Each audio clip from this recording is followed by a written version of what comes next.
আসসালামু আলাইকুম। ভালো আছেন সবাই? আমরা একটু তুরস্কের বিষয়ে আলোচনা করি। তুরস্কে আপনারা জানেন যে তুরস্কের ইস্তানবুলের যে মেয়র আছেন তাকে এরদোগান প্রশাসন গ্রেপ্তার করেছেন।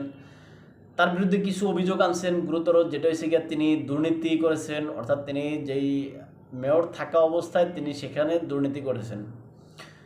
এবং তার বিরুদ্ধে আরেকটা অভিযোগ, যেটা হচ্ছে যে তিনি সন্ত্রাসবাদের অর্থায়ন করছেন এবং সন্ত্রাসবাদকে সহযোগিতা করছেন। আরেকটা অভিযোগ, তিনি মিথ্যা বলছেন, অর্থাৎ তিনি সঠিক তথ্য লুকাইছেন। সঠিক তথ্য লুকাইছেন বলতে এখানে বিশেষ করে যে ওই মেয়র তিনি যে বিশ্ববিদ্যালয় থেকে পড়ছেন, পড়ার পরে তিনি সেই বিশ্ববিদ্যালয়ের সার্টিফিকেট ট্রান্সফার করে তার দেশে নিয়ে আসছেন। এখন ওই দেশের সরকার অর্থাৎ এরদোগান প্রশাসনের কথা হয়েছে বা ভাষ্য হয়েছে যে তিনি যখন এই ট্রান্সফারটা করছেন তখন উক্ত বিশ্ববিদ্যালয়কে তুরস্ক স্বীকৃতি দেয়নি, এরকম কথা আর কি। অর্থাৎ তখন তিনি যেটা করছেন এটা অবৈধ। আর অবৈধ এই জন্য, হ্যাঁ, কেননা তখন তুরস্ক সরকার উক্ত বিশ্ববিদ্যালয়কে স্বীকৃতি দেয়নি বা উক্ত বিশ্ববিদ্যালয়ের সার্টিফিকেট তার দেশে যেন মানে চলবে এরকম কোনো নিশ্চয়তা তখন ছিল না আর কি। এখন ওই ইস্তানবুলের যে মেয়র তার ভাষ্য অনুযায়ী যেন ভাই অন্যায় তো তাহলে আমি করিনি, অন্যায় করছে বিশ্ববিদ্যালয়। বিশ্ববিদ্যালয় আমাকে সার্টিফিকেট দিচ্ছে, তোমরা বিশ্ববিদ্যালয়কে ধরো, তোমরা আমার বিরুদ্ধে কেন অ্যাকশন নিচ্ছ? এই যে সেখানকার অবস্থা। আবার তার বিরুদ্ধে যে দুর্নীতির অভিযোগের কথা বলা হয়েছে যে তিনি ঘুষ দিচ্ছেন কেন বা কীভাবে, যেটা হচ্ছে গিয়া তিনি কিন্তু আসলে বিরোধী দলের শক্তিশালী নেতা আর কি, অর্থাৎ আপনার এরদোগানের বিপক্ষে নেতা। তিনি হয়তো যে কোনো সময় বা সামনের নির্বাচনে হয়তো এরদোগানের বিপক্ষের প্রার্থী হইতে পারেন বা এরদোগানের প্রতিদ্বন্দ্বী, অর্থাৎ বিরোধী দলের প্রার্থী এরদোগানের প্রতিপক্ষ আর কি। এখন তার যেহেতু জনপ্রিয়তা আছে এবং আন্তর্জাতিক বিশ্বে তার সুনাম আছে, এখন সে যদি তার সামনে দাঁড়ায় অর্থাৎ এরদোগানের সামনে দাঁড়ায় তাহলে এরদোগান চ্যালেঞ্জের মুখে পড়তে পারেন। এখন হয়তো এরদোগান এই বিষয়েই আটখাট বাইদা নামছেন যাতে তাকে মানে তার সুনাম ক্ষুণ্ণ করা যায়, অর্থাৎ হ্যাঁ তাকে এখন থেকে জনগণের মধ্যে বা জনগণের মাঝে তাকে মানে কলুষিত করা যায়, এই জন্য এরদোগান মাঠে নামছেন আর কি। তবে এই বিষয়ে আন্তর্জাতিক বিভিন্ন মিডিয়া বিভিন্ন মাধ্যম এরদোগানের বিপক্ষে দাঁড়িয়ে সেখানে বিভিন্ন আন্তর্জাতিক মিডিয়াগুলো এরদোগানের বিপক্ষে দাঁড়াচ্ছে। তারা সেখানে বলছে যে এরদোগানের সেখানে গণতন্ত্র নাই, সেখানে মানে কোনো মত প্রকাশের স্বাধীনতা নাই, ইত্যাদি ইত্যাদি কথাবার্তা বলতেছে। এখন আসলে এখানে খেলা আসলে বড় রকমের খেলা, এটা ছোটো মোটো খেলা না। কেননা এরদোগান যেভাবে মানে হুমকি দামকি দিচ্ছেন বিভিন্ন দেশকে, যুক্তরাষ্ট্রকেও দুই চারটা কথা শোনাচ্ছেন, ইসরায়েলকে তিনি ওরম করবেন এরম করবেন, হাং করবেন তাং করবেন, এরকম কথা বলা হয়। যদিও আসলে ইসরায়েলকে তিনি যতই হুমকি দামকি যা কিছু করেন, ইসরায়েলের সাথে তার সম্পর্ক ভালো স্বাভাবিক। তিনি কথিত আছে যে এই যে অভিযানে যেই জ্বালানি সরবরাহ করে ইসরায়েলকে এই এরদোগান প্রশাসন, তাদের সাথে বাণিজ্য সম্পর্ক বিদ্যমান। এখন এটা হয়তো সত্য মিথ্যা সেটা যাচাই করা যায় না, তবে আমরা যতটুকু জানি তুরস্ক কিন্তু আসলে জ্বালানি রপ্তানি করে না। তো এখন তার দেশকে যদি ট্রানজিট করে অন্য দেশ যদি এখানে করে বা ইসরায়েলের সাথে এই মানে তেল সরবরাহ করে, তাহলে সেটা তো আসলে এরদোগানের কিছু করার নাই। তবে এক্ষেত্রে তারা সেটার উপর নিষেধাজ্ঞা দিতে পারত, সেটা কিন্তু এরদোগান প্রশাসন করেনি। যাক, আমরা আলোচনা সেদিকে না যায়, আমরা যাচ্ছি যেন ইস্তানবুলের মেয়রের বিষয়ে। তিনি আসলে খুবই একজন শক্ত প্রার্থী। এখন এরদোগান তাকে হয়তো কুলুষিত করতে চাইতেছেন। এখন তিনি সেখানে সফল হবেন কিনা সেটা জানা যায় না, কিন্তু এখানে এরদোগানের দ্বিমুখী নীতি লক্ষ্য করা যায়, যেটা হচ্ছে যে আপনার এই যে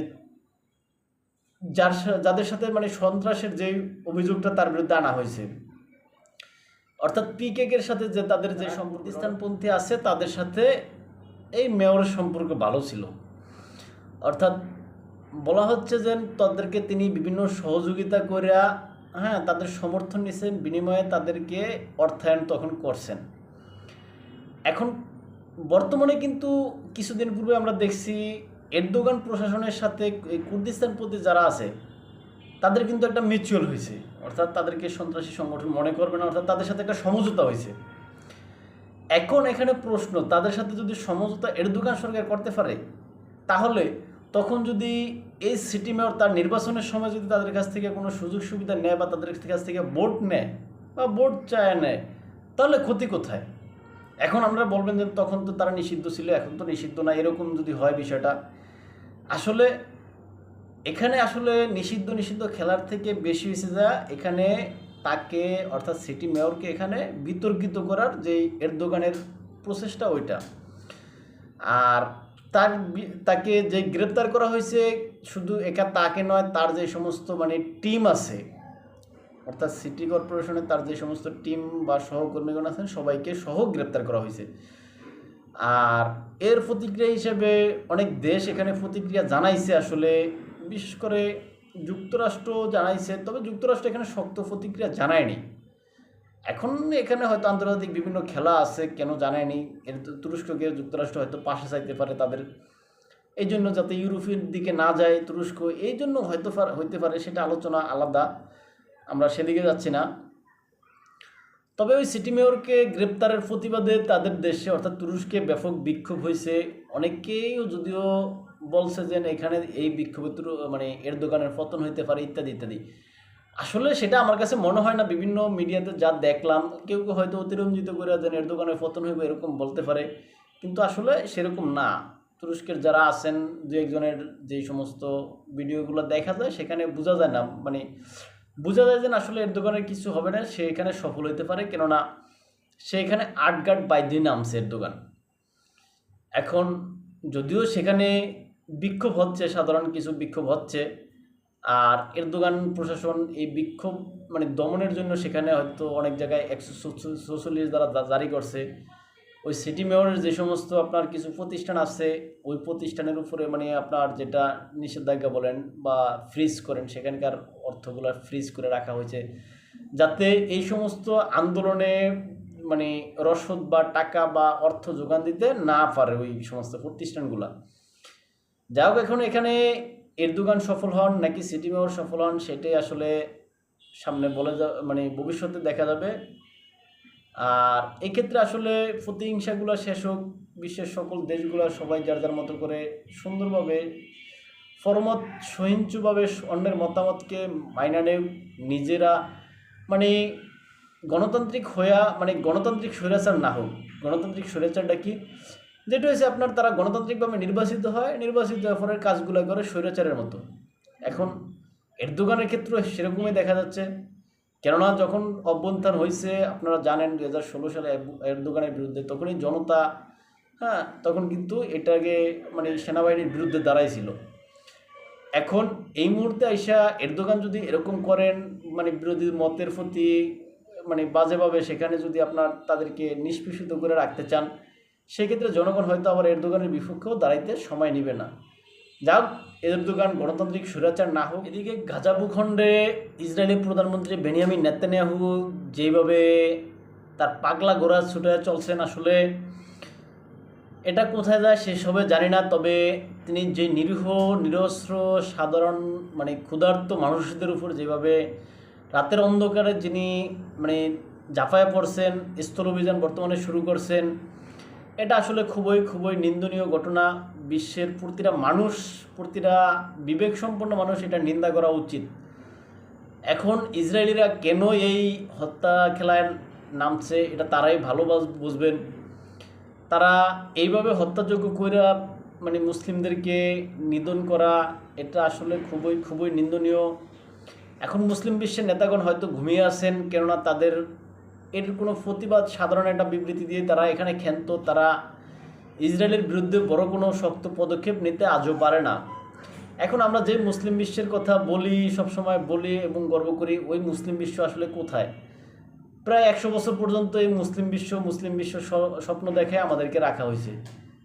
আমাদের ওআইসি কি করতে পারে? ওআইসি শুধুমাত্র একটা বিবৃতি দিয়ে এখানে ক্ষান্ত হয়। ওআইসি শক্ত কোনো পদক্ষেপ নিতে পারে না। আর কীভাবে বা নিবে? ওআইসির যে সমস্ত রাষ্ট্রগুলো আছে, এক একজন এক এক মতের, মানে সবাই ঐক্যমতে আসতে পারে না। আর এই জন্য উচিত ওআইসির ভিতরে যারা আছেন এদের ভিতরে শক্তিশালী দু একটা রাষ্ট্র অন্য সব ড্রে ফিটানো, দুর্বল যেটি আছে ড্রে ফিটানো, পিটায়া ওদের তখন সোজা করে এক টেবিল লাইনটা বসানো এবং বসায় তখন উচিত যে বড় আমি যেটা কমু তোরা সবাই এটার সাথে থাকবি। হ্যাঁ, এখন তখন উক্ত যেই শক্তিশালী রাষ্ট্র থাকবে ওই শক্তিশালী রাষ্ট্র তখন ইসরায়েলের বিরুদ্ধে অ্যাকশন নেওয়া উচিত, এবং ইসরায়েলের বিরুদ্ধে অ্যাকশন নেওয়ার ক্ষেত্রে অন্যান্য যেগুলোর ফিডায় সোজা করবে ওই সোজা করে নেওয়াগুলো ওই শক্তিশালী রাষ্ট্রের পিছনে দাঁড়ানো উচিত। এইভাবে ছাড়া কেউ মানে ইসরায়েলের বিপক্ষে ঐক্যমত হয়ে দাঁড়াইতে পারবে না। এখানে আরব আমিরাত আপনি দেখেন, আরব আমিরাত তো ধরা যায় যে ইসরায়েলের মনে করেন সেটেলার রাষ্ট্রের মতো। আরব আমিরাত যুক্তরাষ্ট্র এবং ইসরায়েল যেভাবে কয় উক্ত মতের বাইরে কোনো দিকেই যাবে না। তারপরে সে গিয়ে কাতার মাতার এরকম আরও কিছু রাষ্ট্র আছে যারাও মানে যুক্তরাষ্ট্র এবং ইসরায়েলের মানে পুরোই সমর্থক থাকবে। মিশর যদিও একটা সময় মিশর ব্যাপক ভূমিকা পালন করতো, ইসরায়েলের বিপক্ষে থাকতো, কিন্তু মিশরের বর্তমান যারা আছেন বিশেষ করে আব্দুল ফাত্তাহ সিসি তো আসলে পশ্চিমাদের মানে পাপেট সরকার, তাই তারা নিজের ক্ষমতা টিকিয়ে রাখার জন্য পশ্চিমাদের সাপোর্টই করবেন। আর পশ্চিমাদের সমর্থক বা পছন্দের ব্যক্তি আছে ইসরায়েল বা নেতানিয়াহু, তাই মিশরও এখানে আসলে গুরুত্বপূর্ণ ভূমিকা পালন করতে পারবে না। এখন এখানে তুরস্কের কথা আমরা যদি বলি, তুরস্ক আসলে মুখে বড় বড় অনেক কথাই বলে, কিন্তু আসলে বাস্তবে কাজের খেলায় মানে ক্ষেত্রে দেখা যায় গোল্লা।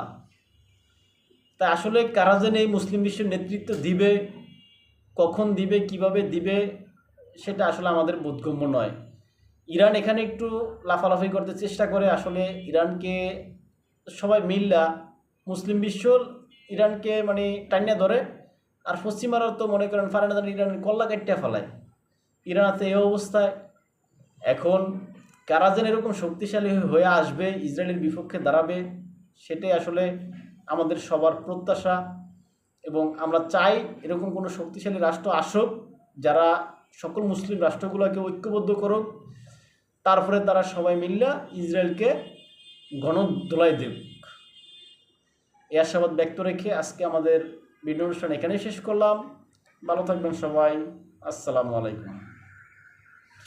আর চ্যানেলে যারা নতুন তারা সাবস্ক্রাইব করবেন এবং লাইক কমেন্ট করবেন, আপনাদের বিজ্ঞ মতামতগুলা বা পরামর্শগুলা কমেন্ট বক্সে লিখবেন, এবং আপনার বন্ধুরা যাতে দেখতে পারে এই জন্য শেয়ার দিয়ে রাখবেন। ভালো থাকবেন সবাই, দেখা হবে অন্য কোনো ভিডিওতে, অন্য কোনো টপিক্সে, অন্য কোনো বিশ্লেষণে।